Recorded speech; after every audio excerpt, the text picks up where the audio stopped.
Thank you. Our next speaker is Andy Pollack, followed by John, I believe it's Michno. If not, I apologize for the pronunciation. Good morning. So I would like to congratulate Long Island Railroad President Philip Bang on his wonderful career. For many years, he has served the public in many roles, and of course, the most recent has been the president of the Long Island Railroad. Philip Bang has transformed the Long Island Railroad into the best performing commuter rail line in the entire United States. To think that 4 years ago, the longest on-time performance, 4 years later, the Long Island Railroad is in its glory days, seeing an average of almost 99% of trains on time. And that is through the leadership of Philip Bang and his team.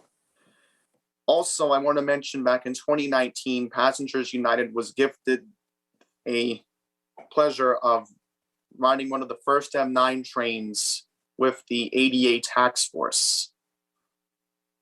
Also, thanks to President Ang, we have concrete ties along the Babylon branch and the Port Washington branch, and that's because of his leadership. But now President Rinaldi is going to have to face a bunch of issues, including addressing public safety after what happened at Ronkonkoma last week, and of course, keeping the trains running on time. And before I wrap up my comments, I want to mention a couple of the M7s recently. There have been flat wheels reported on the Babylon branch and the Hempstead branch recently on the M7s. So hopefully maintenance can take care of that, Jamaica Rail Yard, and that's pretty much it. Once again, to President Ang, congratulations on your career and hopefully the best in your future endeavors. Take care, and I expect to speak to you all at New York City meeting soon.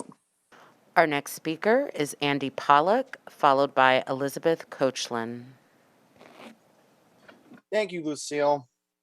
Good morning, Commissioner Mahaltis. Good morning, everyone. So before I get into my request for the Queens bus redesign, I just want to mention that we are into the mayor's new safety plan. And guess what happened? We had a stabbing in Queens at Elmhurst Avenue.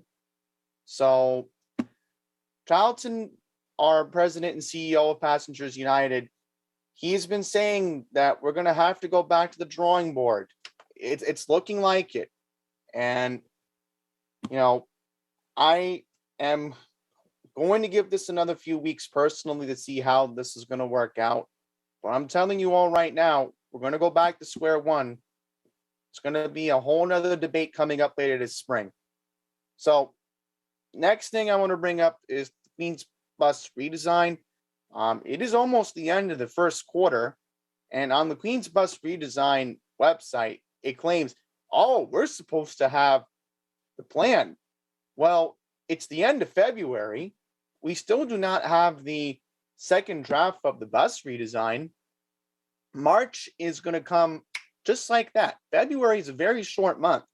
So I'm hoping at the March meeting, we're going to have the bus redesign for Queens because, as many of you know, I rely a lot on public transportation.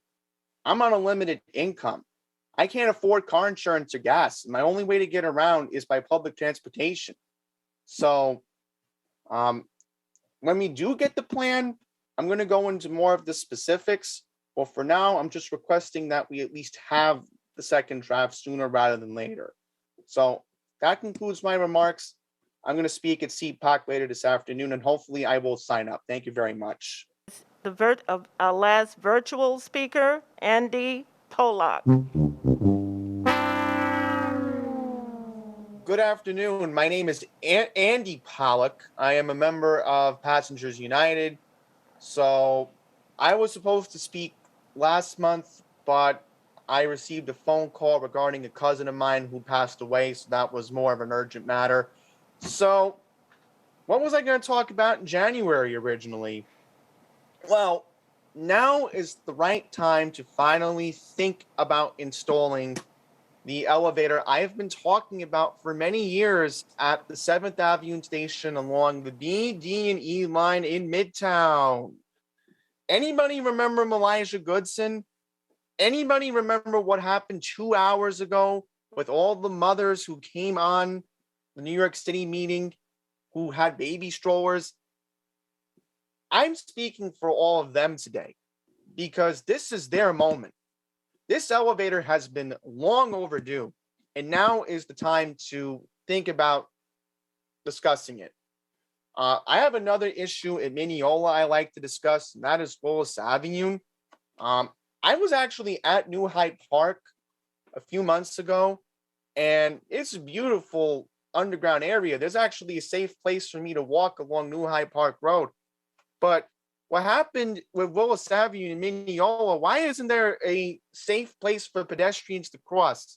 And I'm thinking about taking a look at it myself next week because that's very dangerous. Why can't pedestrians safely walk underneath the bridge in Mineola? I don't understand that. And also, I agree with what Omar said. The subway should be extended for LaGuardia. Hopefully, we can have discussions about the air train in the future. But that's all I got to say. So I'm going to conclude my remarks, and I expect to speak to you all of finance within the next hour. The final speaker is remote, and that is Andy Pollock.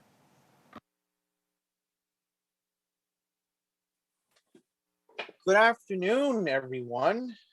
Good afternoon, especially to Commissioner Zuckerman, as this is his first official meeting sharing finance. And I'm just going to say briefly that I wish Larry Shorts the best in his future endeavors. So, I'm here to talk about Long Island Railroad fares again.